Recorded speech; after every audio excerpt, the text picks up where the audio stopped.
Good morning, everybody. Welcome to the BORICUABC2 show. I am your host, Better Cancel. Happy Thursday, everybody. We almost made it through another trying and very interesting week. I hope everybody's doing well. Today is Thursday. Today we do the morning report as the first segment, and then the second segment is the Blue Bench. The Blue Bench is a very important segment because I want people to understand that there are other Democrats out there that are making a difference in this country. And we should learn their names, see what they look like, and get familiar with them because I think they're going to be very beneficial to us in the future. So let's get started. Top story of the day. This one really bothers me.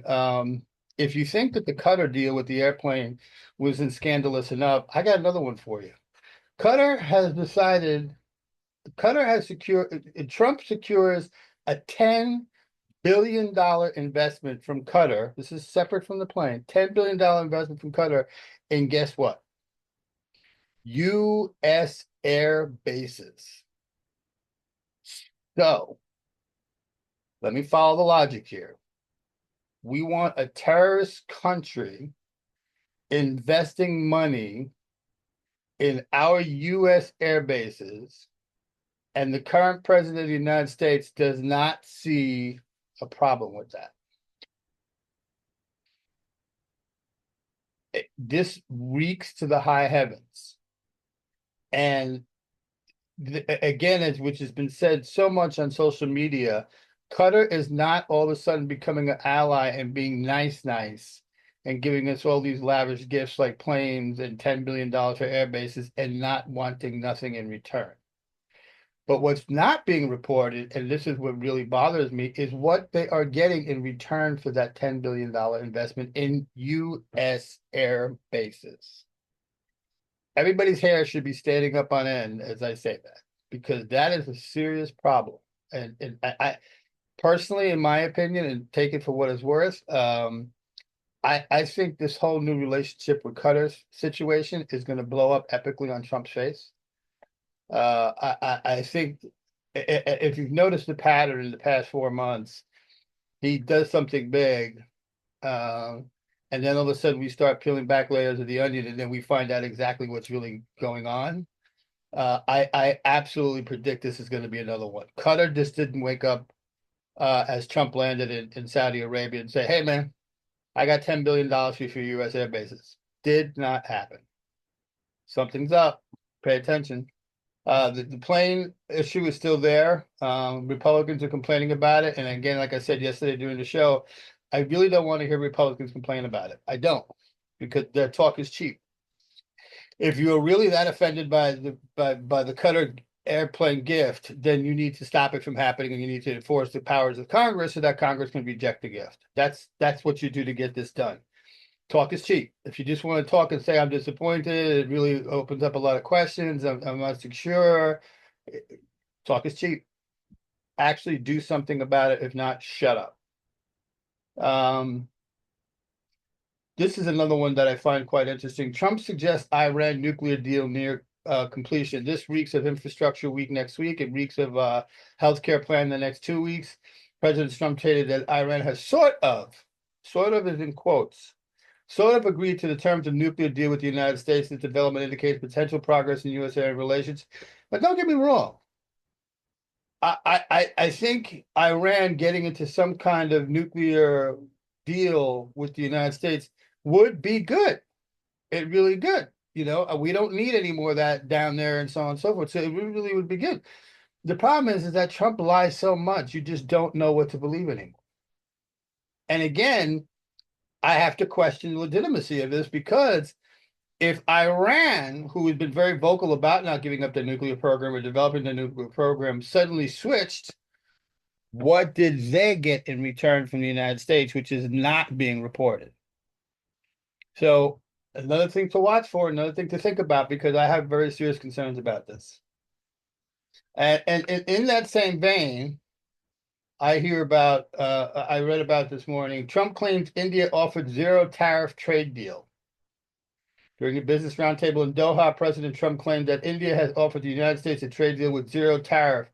While this assertion has not been confirmed by Indian officials, gee, what a surprise. It suggests ongoing negotiations and potential shifts in U.S.-India trade relations. So again, this is Trump just making stuff up, apparently, just to cover up his mess by causing this whole trade war for a couple of weeks, and has still not gotten anything substantial for it. He made a couple of $1 billion on the tariffs for the few weeks that it was there. No long-term solution, no long-term strategy. We're not building factories in the United States like he said he was going to. We're not hiring tons of people in the United States like he said he was going to. None of that has come out of any of these tariff deals, nor will they. Keep that in mind. Okay, now it's time for the blue bench. First up on the blue bench is Joe Tate from Michigan, former Speaker of the House of Representatives, ex-Marine and former NFL player. And by the way, I have a picture on the video later on this. Big man, running for Senate in 2026. First Black Speaker of the House of Michigan history. Remember that name, Joe Tate. Next name to remember is Miss Summer Lee, U.S. Representative for Pennsylvania's 12th District. Member of the Progressive Squad. I'm just focusing on focusing on environmental rights and healthcare. So that's somebody that we need, somebody who's focused on equal rights and healthcare. Welcome to the bench. Angel Ramirez, Iowa House of Representatives, first lieutenant to serve, first Latina to serve in the General Assembly. Bravo for the Latina. Her big thing, she's very prominent on social and racial justice, as an advocate for social and racial justice. Somebody we really need right now with everything that's going on. And Maxine Dexter, a physician from Oregon in the 3rd District, focused on improving healthcare and air quality. Remember, everybody's all off the charts on there's no climate change again because the Republicans are back in the House. So it's good to see that we still have people that really still care about climate change and air quality. And also, one thing I didn't even know about Maxine, she was one of the people who went to El Salvador to talk about Kilmore Garcia and stuff like that. So again, folks, the purpose of the blue bench is just to remind everybody and keep everybody focused that the bench is not empty, right?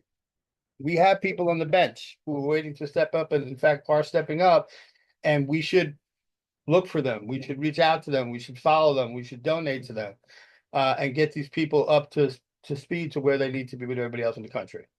So that's the morning show, everybody. As far as shows are concerned today, I'm doing a separate op-ed piece after this show on a new subject that I want to bring out to everybody. I'm going to think about doing these kind of opinion pieces, once or twice a week on certain things that are bothering all of us, not just me. And then we have the Canamigo show today at 12 o'clock with a bunch of surprises happening there. So hopefully you'll take a look at that. If you didn't get a chance to watch the Johnny Gen X show yesterday, Johnny Gen Z show yesterday, you missed out on a lot. Johnny is a brilliant TikTok influencer. I really want to have more TikTokers on the show because there needs to be a merge of knowledge. And the TikTokers bring us a different, what's the word I'm looking for? A different breadth, a different scope, a different perspective from their TikTok world than we bring from a Substack world or a Blue Sky world and so on and so forth. It's nice to see the two worlds merge together. And that's what I'm really trying to accomplish. I'm working with a bunch of other TikTokers right now to join the show. So we're looking forward to see that. Everybody have a great day. It's been wonderful talking to you this morning, and we'll see you all again later today. Thanks. Bye.